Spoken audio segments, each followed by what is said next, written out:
La fatigue et la somnolence représentent la cinquième cause de mortalité sur les routes en France. Environ 10% des accidents mortels proviennent de ces deux causes.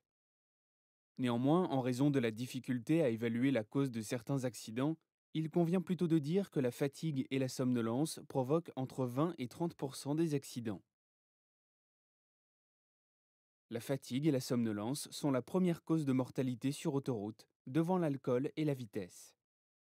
Un accident mortel sur trois est dû à l'endormissement du conducteur au volant sur ce type de route.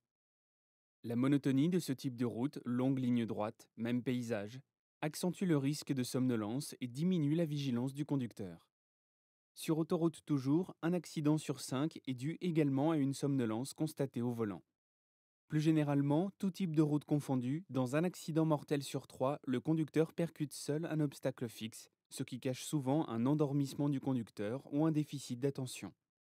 65% des sorties de route latérales sont le résultat d'un endormissement du conducteur. De plus, le facteur fatigue-somnolence est difficile à évaluer car il est assez complexe d'être certain de la cause d'un accident mortel. Mais ce qui est sûr, c'est qu'il est malheureusement encore très présent sur la route. Le risque d'avoir un accident lorsqu'on est somnolent est multiplié par 8.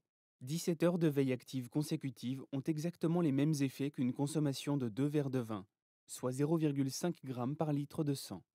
Chaque jour, environ 2 personnes meurent à cause d'un manque de sommeil ou d'un excès de fatigue.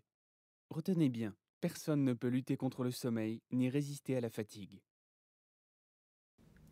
Première cause d'accident sur autoroute, avec un accident mortel sur trois. La fatigue et la somnolence nous concernent tous, moi y compris dans l'exercice de ma profession d'enseignant de la conduite sur l'école.net. Je me lève tous les matins à 4h15. Je pars à 5h pour éviter les bouchons du matin en région parisienne. J'arrive sur mon lieu de travail aux environs de 6h15. Enfin, au point de rendez-vous, disons, on va dire à 6h15. Ce qui me laisse le temps de prendre un café et puis de me poser un petit peu avant de commencer ma journée à 7h. Je fais 7h, 11h30, parfois ça déborde, midi, midi 15. Pause déjeuner jusqu'à 13h, et je reprends la conduite jusqu'à 17h30, et parfois ça déborde en coup là aussi un peu, 18h, 18h15. Et après j'ai 90 km pour me rentrer. Et souvent ça m'arrive d'avoir un gros coup de barre, un gros coup de fatigue sur l'autoroute, à être obligé de m'arrêter pour ne pas aller taper une voiture sur une autre file ou le rail de sécurité.